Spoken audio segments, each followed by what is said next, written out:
Attilio Turco, sonetti veronesi, parte prima, compleanno 1924.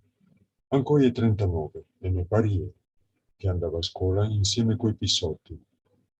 Un giorno col pomelo o un par de peri, e un altro giorno con due tri cassotti. Mi ricordo che tutti i miei pensieri era di far tamburi coi bondoli, e sbattocciare le file di bicchieri, e fabbricar violini coi canotti.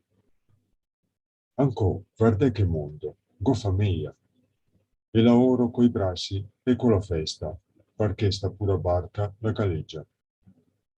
E la sarà per me una bella festa, se presto o tardi avrò il conforto di accompagnarla sana e salva in porto.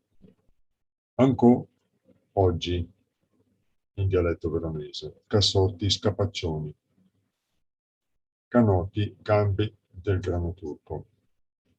Bene, vi ringrazio